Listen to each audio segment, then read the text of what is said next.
एक सरकारी हॉस्पिटल में एक डॉक्टर जो होती है वो राउंड पर होती है, और राउंड पर होने के बाद वो जो जच्चा होती है उन्हें देख रही होती है और उनसे पूछ रही होती है कि तुम्हें किसी चीज़ की ज़रूरत है या फिर तुम्हें कोई दिक्कत है, तो ऐसे ऐसे बात कर रही होती है। लेकिन जैसे ही वो कुछ आगे जाती है तो आगे जाने के बाद वो एक जो लड़की होती है, उस जो जच्चा होती है, उससे पूछती है कि बेटा तुम्हें कुछ चाहिए, क्या तुम्हें कुछ खाने के लिए चाहिए या फिर तुम्हें कोई दिक्कत है। तो जो लड़की होती है वो कहती है कि मुझे कुछ नहीं चाहिए, मुझे एक गुड़िया चाहिए। डॉक्टर मुस्कुराने लगती है और मुस्कुराते हुए कहती है कि ठीक है, मैं तुम्हें गुड़िया लाकर दे दूंगी।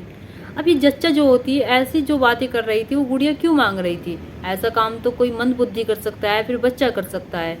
तो वो जो लड़की थी वो जो 10 साल की थी, जिसने जब बच्चा पैदा किया था, अब वो 10 साल की लड़की जो होती है वो माँ कैसे बनी, ये जानने के लिए मेरी घटना में बने रहिए। नमस्कार, मेरा नाम रूपा है और आज की ये घटना चंडीगढ़ की है। चंडीगढ़ में एक परिवार रहता था, उस परिवार में एक व्यक्ति रहता था और उसकी बेटी रहती थी और उसकी पत्नी रहती थी। ये व्यक्ति जो होता है ये छोटी सी नौकरी करता था सरकारी। जो इसकी पत्नी थी वो जो घर घर में जाकर काम करती थी। अब इनकी जो 10 साल की बच्ची थी ये स्कूल में पढ़ा करती थी, लेकिन ये स्कूल जाने से एक दिन मना कर देती है और कहती है कि मुझे स्कूल नहीं जाना। इसकी माँ जो होती है वो कहती है कि क्यों बेटा, तुम्हें स्कूल क्यों नहीं जाना? वो बच्ची जो होती है वो बहुत होशियार होती है और उसे पेंटिंग बनाने का बहुत शौक होता है। वो जो बच्ची होती है वो कहती है कि मम्मी मेरे पेट में दर्द हो रहा है, मैं स्कूल नहीं जाना चाहती। उसकी जो माँ होती है वो सोचती है कि शायद ये बहाना बना रही है और वो उसके पास जाती है और पूछती है कि क्या बेटा तुम्हारे पेट में सच में दर्द हो रहा है? वो लड़की जो होती है वो कहती है कि हाँ, मेरे पेट में मम्मी सच में दर्द हो रहा है। तो जो उसकी माँ होती है वो घरेलू नुस्खे करती है और तो जो लड़की का पेट का दर्द होता है वो बंद नहीं होता। तो जो औरत होती है वो अपने पति को फ़ोन करती है और कहती है कि हमारी जो बेटी है इसका पेट का दर्द कम नहीं हो रहा, हमें इसे हॉस्पिटल ले जाना चाहिए। उसका जो पति होता है वो तुरंत छुट्टी लेकर अपनी आ जाता है घर। घर आने के बाद वो उस लड़की को, अपनी लड़की को हॉस्पिटल ले जाता है। हॉस्पिटल ले जाने के बाद जो वहाँ के वे डॉक्टर होते हैं वे समझ तो जाते हैं कि आखिर कुछ ना कुछ तो गड़बड़ है, लेकिन वे अपनी तसल्ली के लिए उसका चेकअप करवाते हैं और कहते हैं कि तुम्हें इसकी रिपोर्ट करवानी होगी, तुम्हें इसके चेकअप करवाने होंगे। अब माँ बाप जो होते हैं उसका चेकअप करवाते हैं, उसकी रिपोर्ट डॉक्टर के सामने लाकर रख देते हैं। अब जब डॉक्टर उस रिपोर्ट को देखता है तो डॉक्टर जो होता है उन पर चिल्लाने लगता है और गुस्सा होकर बोलता है कि तुम इतने अनजान मत बनो जितने अनजान बन रहे हो। अब माँ बाप जो होते हैं वे कहते हैं कि क्या हुआ डॉक्टर साहब? तो जो डॉक्टर होता है वो कहता है कि तुम्हारी बेटी जो है 30 सप्ताह से प्रेग्नेंट है और तुम मेरे सामने आकर अनजान बन रहे हो। जब इस बात को माँ बाप सुनते हैं तो वे रोने लगते हैं और कहते हैं कि साहब ऐसे कैसे हो सकता है, हमारी बेटी जो है वो भी महज 10 साल की है और 10 साल की बच्ची के साथ ऐसा कैसे हो सकता है, वो एक बच्चे को कैसे जन्म दे सकती है। जब डॉक्टर साहब उनकी ये बातें सुनते हैं तो डॉक्टर साहब जो होते हैं वे पुलिस को फ़ोन करते हैं और पुलिस को फ़ोन करने के बाद जब पुलिस आती है और पुलिस आती है तो उस लड़की से पूछती है, लेकिन वो लड़की 10 साल की थी तो बता नहीं पाती। उसके माँ बाप जो होते हैं वे भी पूछते हैं कि बेटा आखिर तुम्हारे साथ ऐसा किसने किया? अब वो लड़की बताए तो बताए क्या, क्योंकि उसे कुछ पता ही नहीं होता। अब उसकी काउंसलिंग करवाई जाती है। काउंसलिंग करवाने के बाद जब उससे प्यार से पूछा जाता है, उसे चॉकलेट दी जाती है, उसे टॉफ़ी दी जाती है, उसे अपनेपन का एहसास दिलाया जाता है, तो उस लड़की से पूछा जाता है कि बेटा तुम्हारे साथ किसी ने गलत काम किया है, तुम्हें यहाँ किसी ने छुआ है? तो वो लड़की जो होती है वो बताती है कि हाँ, मेरे बड़े मामा जो हैं मेरे साथ ऐसा करते हैं, वे मेरे साथ ऐसे ऐसे छूते हैं। अब जब वे इस बात को सुनते हैं और पुलिस वाले सुनते हैं तो वे हैरान हो जाते हैं, और जो उसकी माँ बाप होते हैं वे सुनते हैं तो उसकी माँ जो होती है वो उसे बहुत गुस्सा आता है और गुस्सा आने के बाद वो FIR करवाती है और FIR करवाने के बाद अब पुलिस वाले जो होते हैं उसके मामा को उठा कर लेकर आते हैं। अब मामा को उठा कर लाने के बाद वे उससे पूछताछ करते हैं और जब उस पर दबाव डालते हैं तो बताता है कि हाँ, वो 6-7 महीने से उसके साथ गलत काम कर रहा था। अब जब पुलिस वाले ये बात सुनते हैं तो उसे गिरफ्तार कर लेते हैं और उसे जेल में भेज देते हैं। अब जेल में भेजने के बाद सवाल ये था कि उस बच्ची के पेट में जो बच्चा था वो होगा कैसे, और होगा तो उसको किसका नाम दिया जाएगा? और वो 10 साल की बच्ची है, बच्ची के पेट में ही बच्ची है। तो उसके माँ बाप जो होते हैं वे कोर्ट में अर्जी डालते हैं। वे पहले जिला न्यायाधीश में अर्जी डालते हैं और कहते हैं कि साहब मेरी बच्ची 10 साल की है और उसके साथ साथ ऐसा ऐसा हुआ है, उसका जो बच्चा है उसको अबॉर्शन करने की अनुमति दें। लेकिन जब जज साहब जो होते हैं उसकी रिपोर्ट पढ़ते हैं और बच्ची की उम्र देखते हैं तो साफ इनकार कर देते हैं और कहते हैं कि मैं ऐसा बिल्कुल नहीं कर सकता। इसके ऐसे केस में बच्ची को तो खतरा है और उसके जो पेट में बच्चा पल रहा है उसको भी खतरा है। तो वहाँ से जो अर्जी होती है वो कैंसिल हो जाती है। अब माँ बाप जो होते हैं सुप्रीम कोर्ट जाते हैं, तो हाई कोर्ट जाते हैं। हाई कोर्ट में भी कुछ नहीं होता।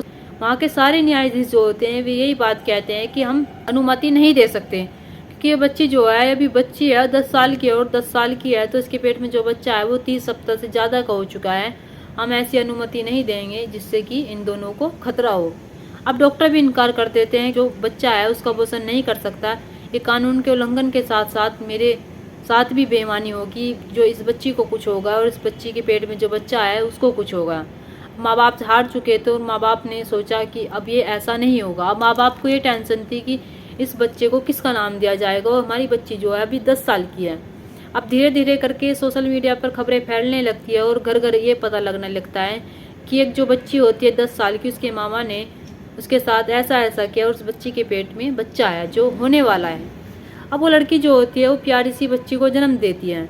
अब प्यारी सी बच्ची को जन्म देती है तो डॉक्टर साहब से उसके माँ बाप जो होते हैं वो पहले ही एक शर्त रखते हैं, कहते हैं कि हम ना तो उस बच्ची का चेहरा देखेंगे और ना ही अपनी बच्ची को उस बच्ची का चेहरा देखने देंगे।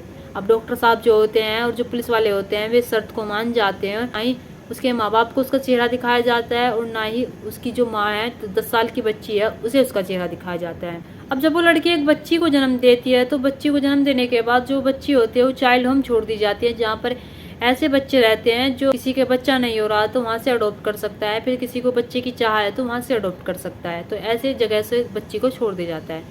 अब पुलिस वालों के लिए सवाल ये था कि वाकई में ही क्या उसकी मामा ने उसके साथ ऐसा किया है। तो वे उस बच्ची का डीएनए सैंपल लेते हैं और जो उसका मामा होता है उसका डीएनए सैंपल लेते हैं। डीएनए सैंपल लेने के बाद जब वो सैंपल लेते हैं तो वो मैच नहीं करता।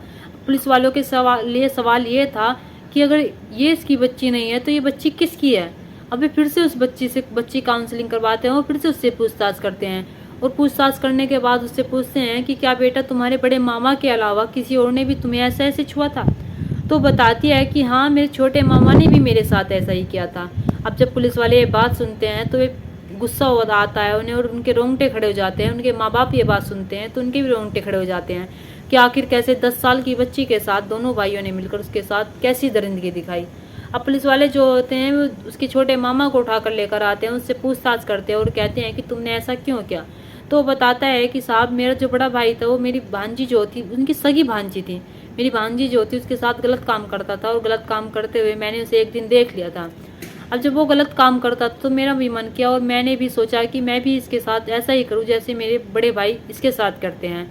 अब वो भी अपनी भांजी के साथ ऐसा ही करने लगता है और जब उसका डीएनए सैंपल लिया जाता है, डीएनए सैंपल उस बच्ची का लिया जाता है और उनको भेजा जाता है लैब में, तो उसका डीएनए सैंपल उस बच्ची से मैच खा जाता है। वो बच्ची जो होती है उसके छोटे मामा की थी। अब पुलिस वाले जो होते हैं उन्हें गुस्सा आता है और उन दोनों को ऐसी सज़ा दिलाने में लग जाते हैं कि ये पूरी ज़िंदगी जेल में ही सड़े और जेल से बाहर ना निकले। जब इन दोनों को कोर्ट में पेश किया जाता है और जज साहब को बताया जाता है सब कुछ, तो जज साहब जो होते हैं इन्हें उम्र कैद की सज़ा सुनाते हैं और उम्र कैद की सज़ा देने के बाद जज साहब कहते हैं कि इन्हें जब तक जेल में रखा जाएगा तब तक इनके प्राण नहीं निकल जाएंगे। इन्हें जीने का कोई अधिकार नहीं है, इन्हें जीने का कोई हक नहीं है, इन्हें बाहर घूमने का कोई हक नहीं है और उन दोनों को जेल भेज दिया जाता है।